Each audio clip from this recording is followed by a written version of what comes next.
Hi there, I'm Dan Hollifield. As you can see from the reflection off of my glasses, I'm not going to be able to wear them to do this.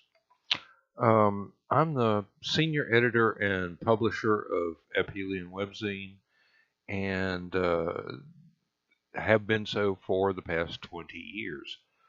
Um, what is Aphelion Webzine, you might ask, if you've never heard of us before, if you're just watching this on YouTube.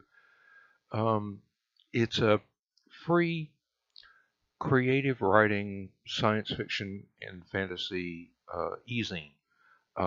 We don't have any adverts. We don't have any uh, fees to the readers or any fees to the writers because that would be terribly unfair. Um, we do this for the love of it, and it's just one of those things that I just kind of fell into accidentally 20 years ago when I first started trying to get myself uh, published as a writer online. And it's Apelian's sort of a stepchild of what was at the time Dragon's Lair webzine. I submitted some stories to Dragon's Lair and they were accepted, and then I went on uh, various chat rooms and whatnot, trying to recruit new writers, new talent, and new artists. And because of my efforts, I was appointed assistant editor of Dragon's Lair and had to write an editorial to complement the publisher's editorial every month. And after a few years, Dragon's Lair kind of went extinct, as websites do. And there were several serialized stories that were still ongoing at the time, including one of my own. And I asked if I could just kind of take over and assume the editorship of Dragon's Lair, and the publisher said, "No, no, that's not going to work. If you want to do this, you start your own." So I did, and I had some very good advice from a long-term friend, and he helped me pretty much kickstart Aphelion back in the last few days of January of 1997. And it's been going on ever since. Aphelion's been one of the premier creative writing sites for 20 years now, and we've gifted the world with almost 200 or more professional writers that used to be amateurs. And our aim is pretty much it's a permanent floating writers workshop, basically. Um, what we do is we try and teach writers all the chops they need to be able to submit their work to the professional markets and turn pro and get paid for what they write. And we've had several hundred success stories in that length of time. Now, what we do is, as I said, free, and it's for the love. Uh, I don't make any money off of Aphelion. Uh, I can't afford to pay the staff. I can't afford to pay the writers. Um, we do get different literary agents from time to time will stroll through the website and looking for talent. And several dozen writers and a couple of artists have gotten professional contracts because some agent came through and said, "This is some good stuff here. Somebody's doing some good work here. Let's give them some recognition. Let me see if I can get these guys hired. And it kind of just snowballed from there. Now, the first couple of years of Aphelion, I was doing it pretty much by myself, and it got overwhelming. I was there towards the end of that first couple of years. I wasn't even editing anything. I was just, as soon as I got it, I'd slap in some HTML code and put it online. And the quality of everything was suffering. And I had some friends who were kind enough to go, "This will not do. We insist. We're going to help you. You've got something special going on here, and we're not going to let it die. You will not give up." And so I didn't. And I kept going, and I kept going, and I kept going. And I wrote my own stuff. I've got a shared universe series in a spaceport bar. And somehow or another, that's kind of rare online where you have shared universes, but we have 3 different shared universes. There's my Marin Ebrium Spaceport Bar. There's Jeff Williams and Bob Moriyama's Night Watch series, which is kind of like X-Files meets Man from U.N.C.L.E. And there is something suggested by an artist friend of ours. He's a pro. He does book covers and all kinds of other stuff. And William R. Warren.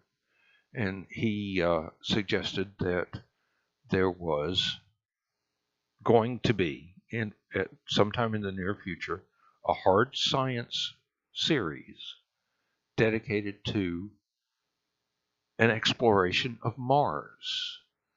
The trip to Mars, what happened when the explorers got there, and what happened afterwards.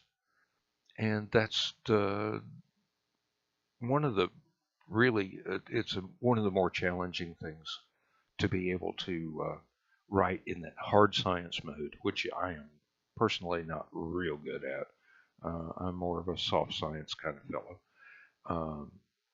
Matter of fact, it's been stated that the science in my stories are pretty much just comic book science, not real science. But I do try and throw things in that have some relevance. And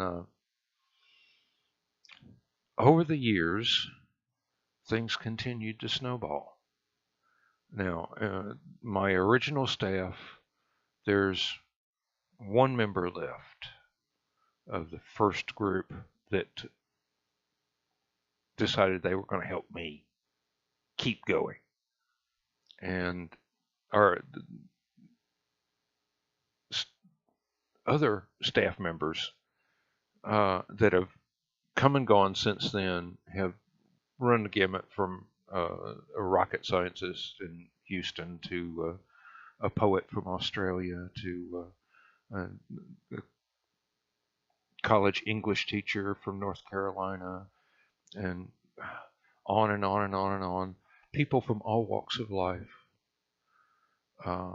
that have this desire to help people learn how to do what they love to do. Now, Aphelion's been used in a couple of school projects as a creative writing resource. There was an elementary school class in Australia and a college class is either in Pennsylvania or Ohio. I can't remember which. The assignment was to get a story published in Aphelion, and whoever got a story published got the highest grades. And we, the Aphelion staff, never knew if the submissions we were getting during that period were from a 10-year-old in Australia or a 20-year-old in Pennsylvania, whatever. But this is the kind of thing that really makes it fun to be the main man for all of this. See, I publish this, which means I pay all the fees for the domain name and for the web storage and the ISP and everything else. And I don't make a dime off of it.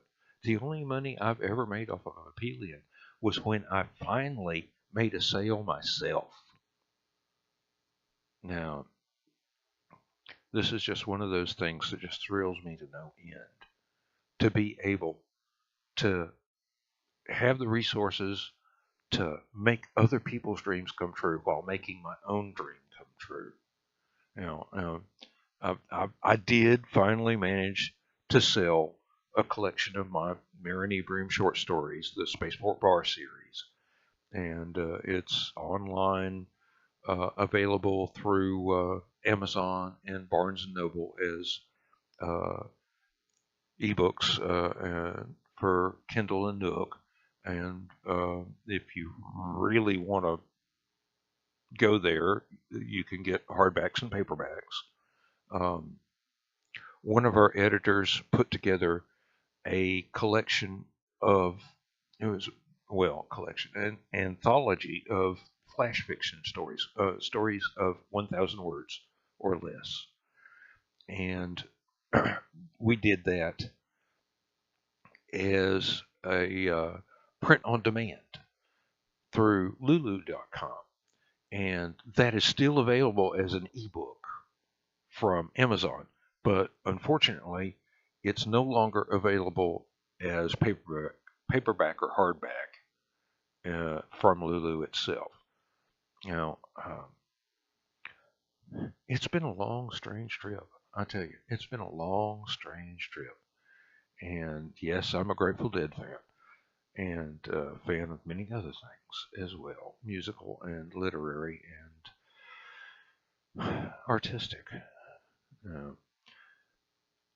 Here is about time that I need to turn the page on my script so that I see what the next paragraph is going to be. So hang on while I hit the pause button, and when I come back, it'll be a whole new paragraph, okay? All right, now some people might still be wondering what Aphelion is. It's a website. It's an e-zine.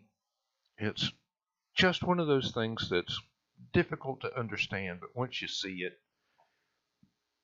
you know exactly what it is, and you understand it implicitly.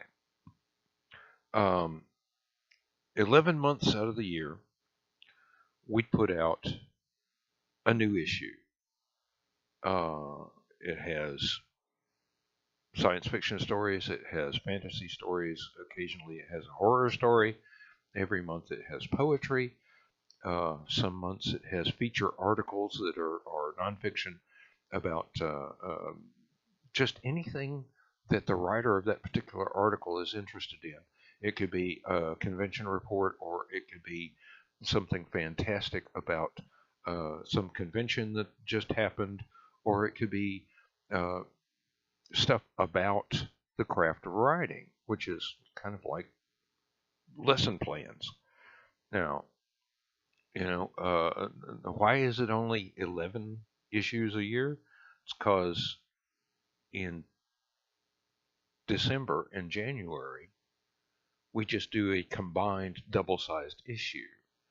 And what we do then is that we go back through everything that's been submitted to us and we've published over the past year and pick out the best of each short story, the best of each serial or novella or novelette, the best poetry, the best of my Spaceport Bar series, which is a shared universe. So other people get to write in that series, not just me. I don't.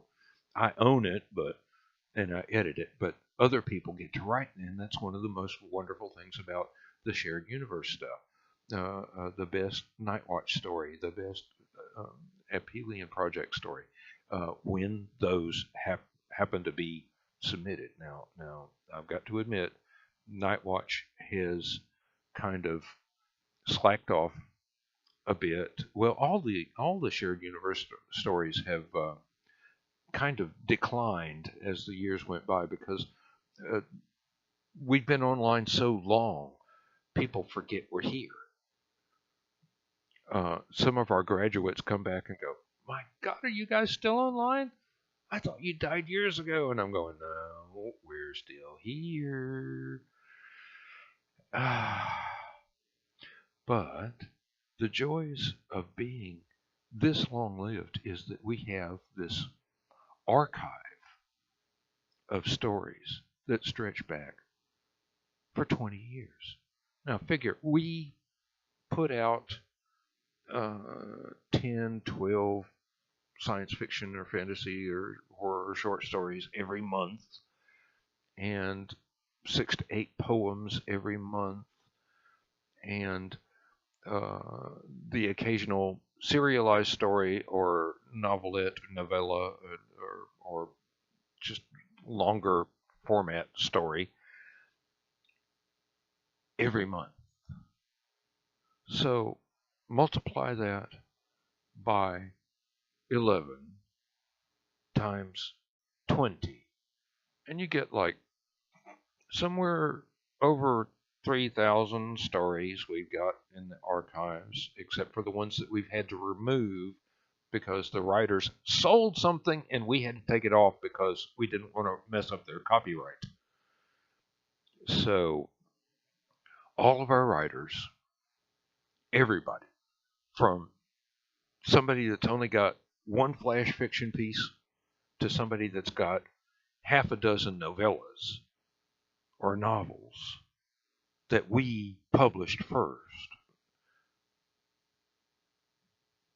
all of those, except for the ones that had to be removed because the writer wanted to tell us they sold stuff, so we have to remove it. All of that's still online. It's all still there. It's all still free. You can all still read it. Our archives are a mess. I got to tell you that our archives are a mess. We had an editor who was dedicated to fixing all that, putting everything online, and then the real world got in the way, and he had to retire. And he was not anywhere near finished. And we've got nobody right now who is energetic enough to go back and tackle what's left of keeping everything updated all the time. Now, sounds like that should be easy, but there's so much stuff.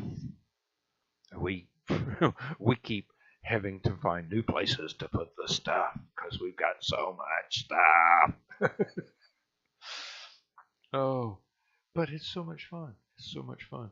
And the reward is gifting the world with a new professional writer. And the punishment, the sorrow, is gifting the world with a new professional writer, which means that person will hardly ever send us stuff to publish for free again because they can get paid for their work if they send it to their paying publisher instead of us. Now, on the other hand, there are writers out there that don't have a market for science fiction because they write mystery stories and they sell mystery stories. I'm talking to you, Kate Thornton. But they send us their science fiction stories because it's a family here and they just love it. And they just absolutely love it. And that way, it doesn't interfere with their sales of their mystery stories or their horror stories or their whatever, fill in whatever genre you like. It's pretty much we're an alternative to getting trapped in one particular genre. And writers are famous for being able to write things in this genre and that genre and another genre. Somebody might write biographies and histories and science fiction and fantasy and young adult and adult and all kind of things, and they don't want to get pigeonholed. Some of them even go so far as to have a different name for each genre that they contribute to. Um, the late great Nick Pilata used to send us what is sample chapters, excerpts from upcoming books, while at the same time he was writing in a dozen different series of well received pulp adventure books and other things, just making a living. But the stuff that he wanted to send us was just so outstanding.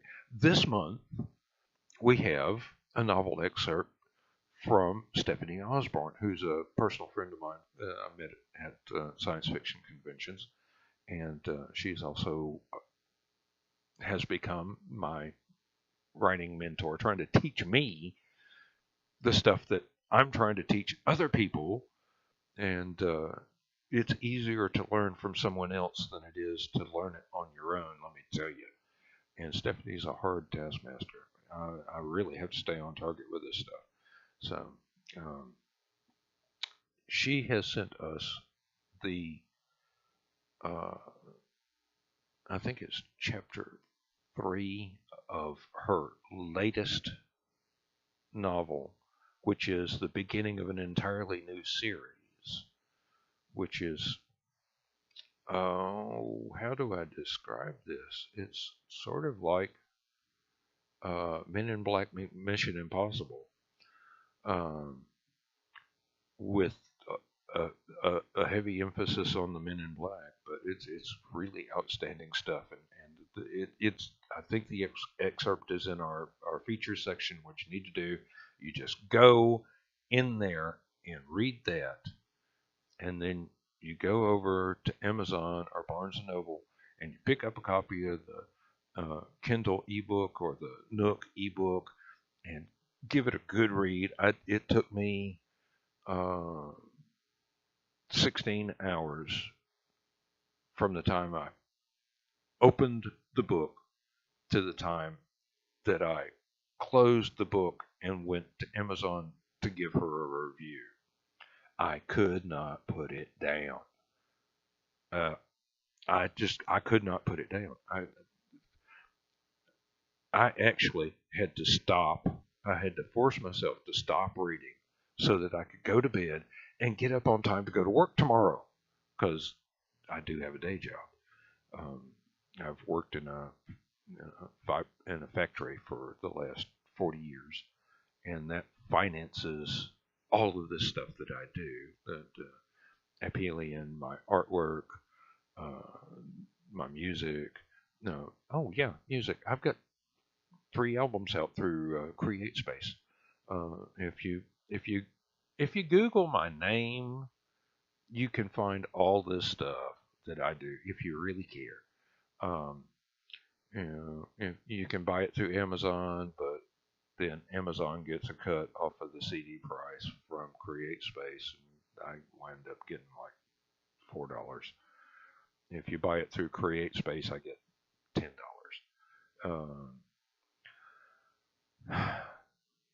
It really doesn't matter. You can go on Bandcamp. I have a Bandcamp page, and it's all there too. And you can pay the minimum CreateSpace price for digital downloads. And if you want to, you can pay whatever else you want. Anything in addition to, in other words. That's quite all right. Going back to Stephanie Osborne, she has something she calls the the Cosmic Weather Report, where she talks about solar flares and sunspots and all kinds of things that would actually impact the weather here on Earth or conditions here on Earth. She's talked about the Carrington event or the minimum sunspots we've had lately and how it's kind of going to cool the Earth off a bit and things like that. But Stephanie's got more degrees than I can count. She's a former NASA scientist, worked control consoles in mission control for shuttle flights. She's got minor degrees in things you would not believe. I mean, seriously, if somebody printed out her resume before the printer was done, the mass of paper would be large enough to go ahead and create a black hole. And that singularity would probably be affecting the orbits of planets around nearby suns. Now, I say that in jest, but really, amazing person, amazing person. All the professional writers that I've met, because I am the publisher of Aphelion, are amazing people. I could name drop. I really could. I've met Larry Niven. I've met Jerry Burnell. I've met Michael J. Williamson. I've met John Ringo. I've met all kinds of people.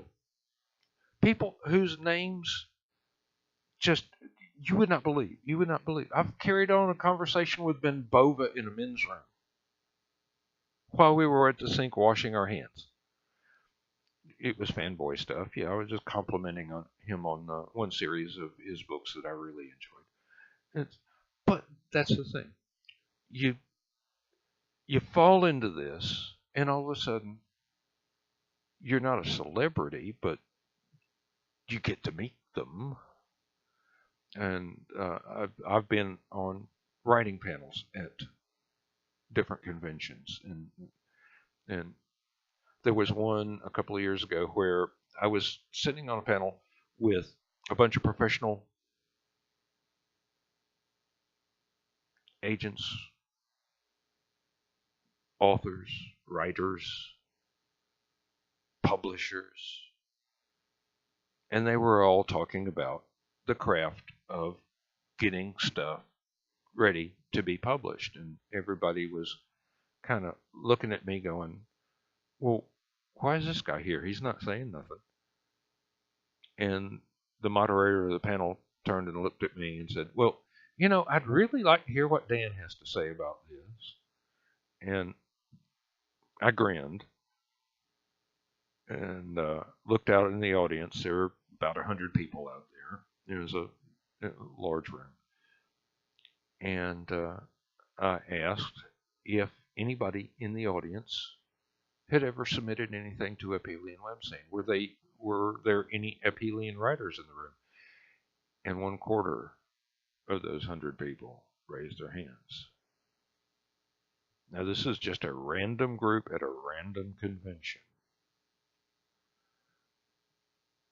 Then I turned and I looked at the pro publishers and the pro agents, and I said, I'm the guy that trains these people to be able to send stuff to you that you don't have any choice but to accept. They're that good. There's 5 professional writers out there. I know them.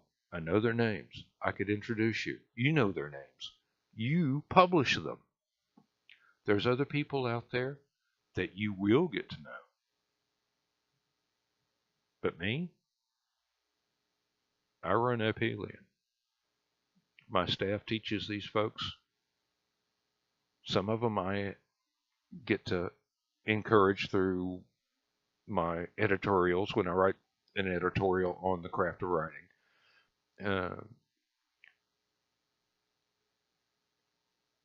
It's just one of those things.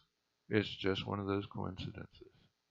And it's so much fun when one of those pays off in your own favor. Yeah. Now, okay, it's time for another paragraph, so I'll be back in just a second. Well, welcome back for the next paragraph. And yeah, I'm a long-winded bugger. I will admit to that. Uh, Someone once called me a raconteur, which is pretty much just basically a storyteller. Maybe that's why my own stories are well received. But it occurs to me that I'm not giving the Aphelion staff as much credit as they deserve. Because without the staff, I wouldn't be here talking to you right now. I'd have been long gone. Aphelion would have lasted 3 years, maybe at the most, like a typical website, not 20 years. And the staff, they do everything. They do everything. And they do it on their own free time, their own spare time. And they keep going, they keep going, they keep going. And sometimes they get tired, they get burned out, and they've got to step down. And someone else steps up to fill those huge shoes of the people that have come before them. Now, we go through short story editors like Spinal Tap goes through drummers, although we have yet to have anybody spontaneously combust. Give us that. Nobody's burst into flame yet.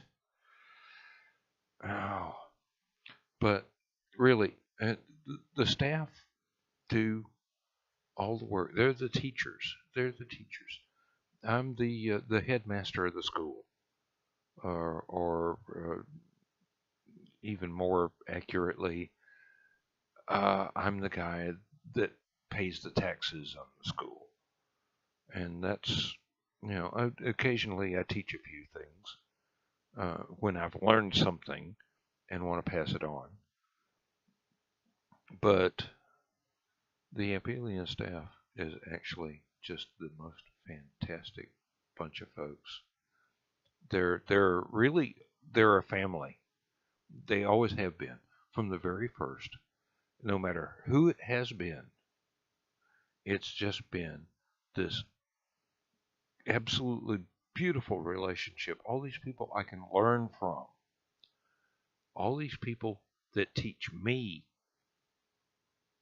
while they're teaching all the folks that come to Aphelion wanting to learn whatever chops they need to learn on an individual basis. Some of them need more, some of them need less. But eventually, they discover their own voices and start writing their own work, and they wind up with their own pro contracts, their own publisher, their own jobs, and they do what they love while we do what we love. And that's the important thing. Everybody's doing what they love to do. And there are times when Aphelion gets recognized for all the hard work. I mean, yeah, we won awards. Um, some of them aren't real big, some of them are. But we've consistently, since the last 10 years or so, we've wound up in the top 20 or so e-zines on Predators and Editors, the poll that they take from readers. And the last 2 years, we've wound up in the top 10. Now, we started off in the top 5 this year, which was really an ego boost, but other magazines kind of overtook us in the voting, which is not a big deal because other magazines are valuable too. It's not like we're the best thing out there. We're just this thing that's been there for so long. There's, I think there's one amateur e-zine just like Aphelion that has been online for almost the exact same amount of time we have. I mean, there's some debate as to where their first issue came online, whether we were first or they were first, and it really doesn't matter. And then there's the professional stuff that we when we first got started, Omni Online was a pro e-zine. I mean, it was a professional publication. We outlived them. We outlived all kinds of other amateur e-zines. And it's not because there's anything special about us aside from our dedication to teaching folks and just my stubbornness and not giving up and keeping the thing going. And that's thanks to the staff. Without them, I'd have been long gone. As I said earlier, I'd have been long gone. I'd have given up. I probably would have been off making oil paintings or something, which I've done quite a bit in my time when I was much younger and still do occasionally for fun. Music, which I still occasionally do for fun. But here we have this opportunity to be, to coin a term, a guiding light in the community of amateur writers that's out there and will never go away. And hopefully Aphelion will never go away. I'm hoping that even after I'm long gone, Aphelion will still keep going. And everything will be just absolutely hunky-dory. And if the time comes, I'm not a spring chicken anymore. I mean, you notice the gray. It's kind of there. It's unavoidable. But if the time comes when I'm gone, somebody's going to have to step into my shoes. And those are decently large shoes, not exceptionally or phenomenally big, but there's few people willing to do what I do. And there's few people willing to do what the staff does. But they all do it for love, just like I do it for love. Just getting people ready to submit to the pro publishers on their terms, on the publisher's terms, getting them ready so that they don't have to collect a huge cardboard box full of rejection slips like I did before I ever made my first sale. And it's just one of those things where you don't want to blow your own horn, but then again, you want to be playing the William Tell Orchestra overture here. There's pride, and then there's, well, I'm not going to say anything about anybody that's got a little bit too much pride, okay? It's not my place. I'm just this guy. I grew up on a farm. I work in a factory. I write my stuff. I pay the bills. That's about it, And then there's this thing about the staff. I mean, we've got a short story section. We've got a serialized story section that also kind of includes novellas, novelettes, and novels that the writers don't want to have broken up into serialized chapters. And we've got poetry, and we've got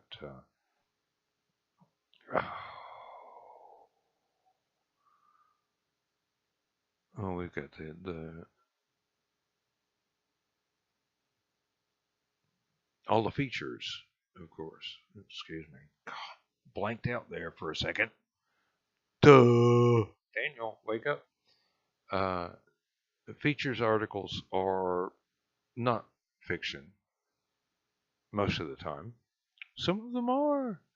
Some of the features stuff is some of the funniest things I've ever read, and it's the humor and sarcasm and whatnot that we just go, okay, we're just going to put this on there just like you wrote it, and put your email address on the bottom. So if anybody complains, you're the one they're going to complain to, not us. But, you know, nobody ever complains. Everybody enjoys it. Yeah. There's all the stuff that we do. And it's all teaching. It's really all teaching. And we're not really, well, a couple of the editors have been teachers, yes.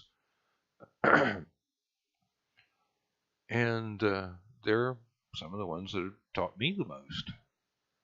But then again, other editors weren't teachers, they were just writers and editors. And they taught me quite a bit. Now, my stuff wouldn't be anywhere near as good as it is without them, without their help, without their nagging, without their pointing out that, oh, commas place, or oh, dangling plot point, you need to resolve that. And lots of other examples just like that. And that's kind of the spirit of Aphelion.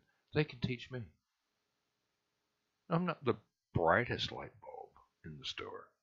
Let me tell you, I ain't the sharpest knife in the drawer. But I can learn.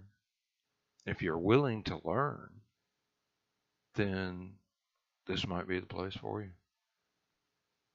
If your every word is chiseled in granite and is unchangeable, you might want to look into self-publishing, because you're wasting our time.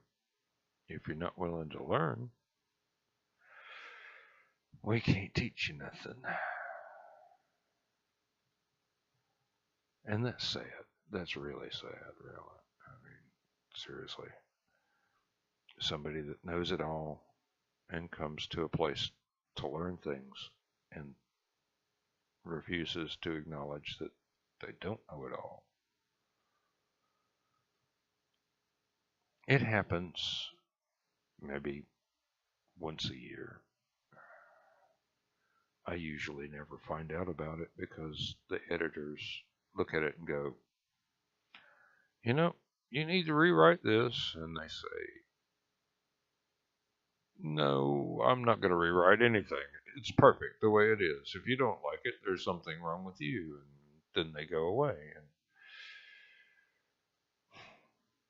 that's unfortunate because they could have learned how to be better than what they thought they were. So, this kind of teach-in thing is important. Nobody comes into this business knowing everything and being absolutely perfect. Everybody comes into this as a student, whether they know it or not. Everybody comes into this And writing is one of those things. I call it a mental illness voluntarily undertaken, because if you ain't crazy when you start, it'll drive you crazy before you finish. Let me tell you. Uh, but I love it. I really love it. I love the fact that we've been able to help so many people.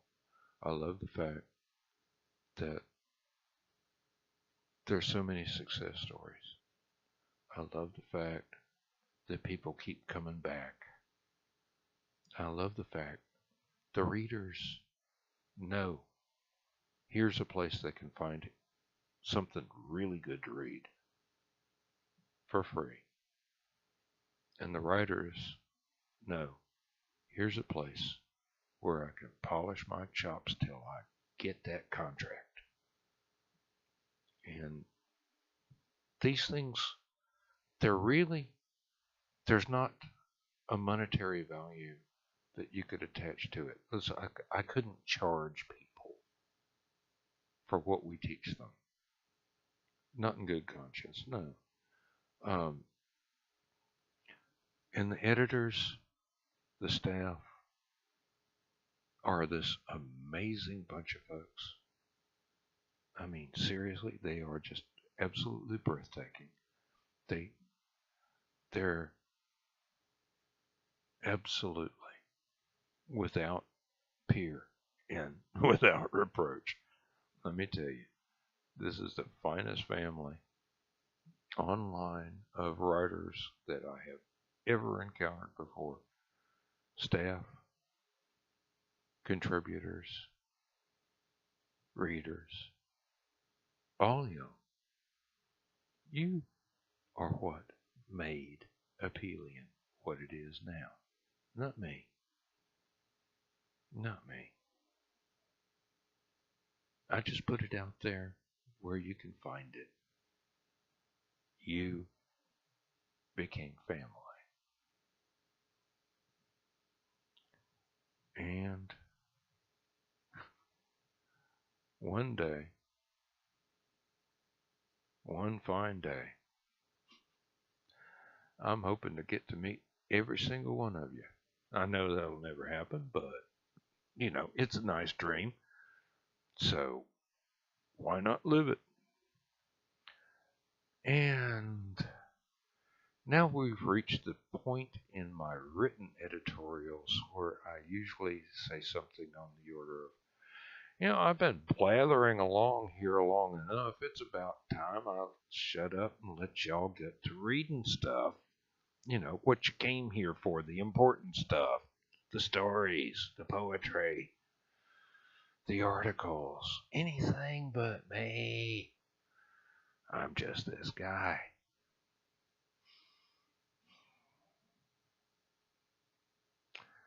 All right. Well, if you do the convention thing and you think you might run into me somewhere sometime, let me, in closing here, give you a little clue. All right.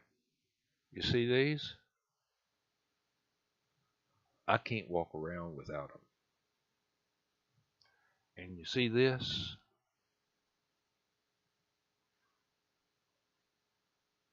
That's my ID. Look for the hat.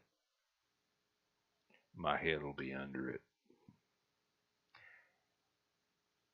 And I'll see you in the bar at the convention. Or I'll see you in one of the panels.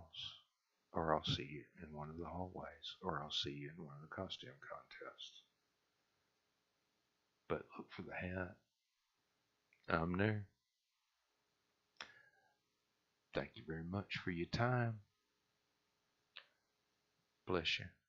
And thanks for making Aphelion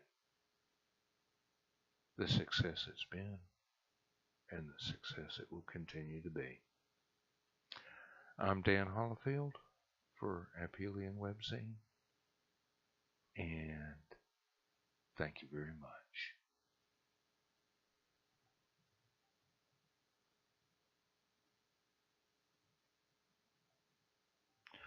Oh, my wife contributed to the flag. It's British, so she.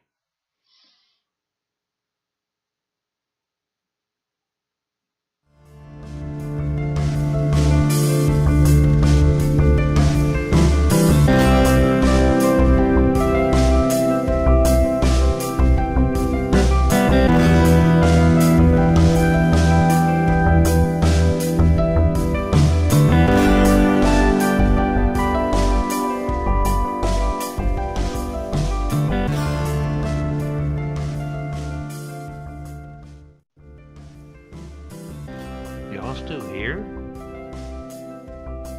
Movie's over. Go home. Go read. Yeah, go read.